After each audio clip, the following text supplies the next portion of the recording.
घेऊन घराघरात काय झालं, वर दोन पक्षांची युती झाली आणि त्यांचा नेमका डोळा जो होता ना, हा डोळा नेमका आपल्या मतदारसंघावर होता. यामध्ये वळसे पाटलांना दोष द्यायचं काम नाहीये, अजितदादांचा तो विषय नाहीये.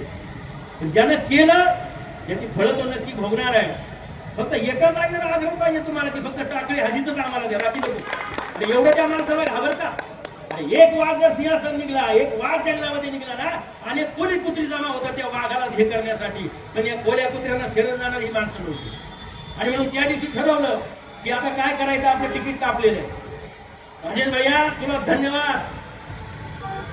यांना खाली तिकीट होती, पंचायत समिती यांना तिकीट होती, फक्त वरचं त्यांना राजू गावडेचं तिकीट नव्हतं पाहिजे. आणि म्हणून राजू गावडे सोडून दुसरा कुणी खाली राजेंद्र साहेबवर चालेल. राजेंद्र साहेबवर एका वाक्यात सांगितलं, राजू दादा तुम्ही जिकडं तिकडं आम्ही, विषय नाही, याला निष्ठा म्हणतात, याला म्हणतात प्रेम. ते प्रेम राजू दादा तू दाखवलं, म्हणून कांचनबाईंचा विजय पण निश्चित आहे, लक्षात ठेव. ते तुझ्या निश्चयचं फळ तुला मिळणार. आणि मग वर खाली काही करायचं कारण नाही, एकच आपलं वर ते खाली, खाली ते वर. आणि म्हणून या निवडणुकीच्या निमित्तानं आपल्या सगळ्यांना विचार करायचा की ज्यांच्या डोळ्यामध्ये अश्रू आले, नाही रडू शकले साहेब, पण निर्णय घेतला काही कार्यकर्त्यांनी की भारतीय जनता पक्षामध्ये प्रवेश करायचा. आणि मी तुम्हाला आजही सांगतो साहेब, आपण भारतीय जनता पक्षात गेलेलो आहे. तुम्ही गेलात का? नाही, आम्ही पण नाही गेलो.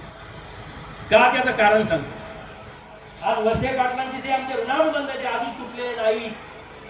एखाद्या माणसाला तोडणं एवढं सोपं नाहीये.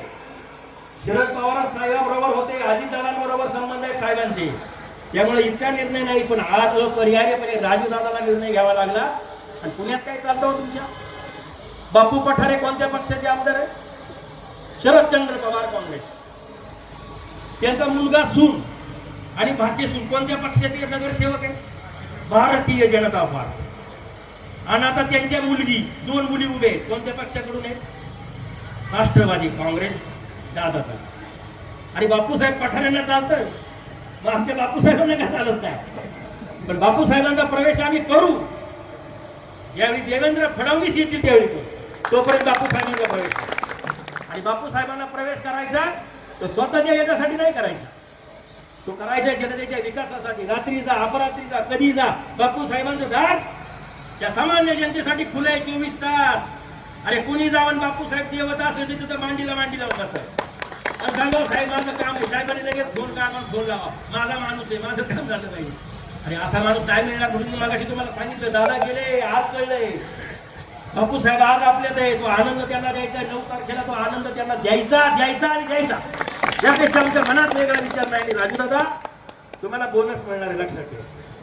तुम्ही फक्त जिल्हा परिषदेचे सदस्य नाही, आणि तुम्हाला एक समिती देणार आहे. आणि समिती राहुल दादा पूर्ण त्याच वेळी सांगितलं की सुभाषांना कुल आणि बापूसाहेब गावडेचे काय संबंध आहेत. एका खोलीमध्ये बसायची माणसं रात्री गप्पा मारत, सुभाषांना आणि बापूसाहेब. यात बापूसाहेबांना राम शिंदेचं प्रेम आहे असं तुम्ही समजू नका की बापूसाहेबांचा भारतीय जनता पक्षाबरोबर काही संबंध नाही. ज्यावेळी बापूसाहेबांवर येते त्यावेळी या राज्याचा विधानसभेचा अध्यक्ष प्राध्यापक राम शिंदे.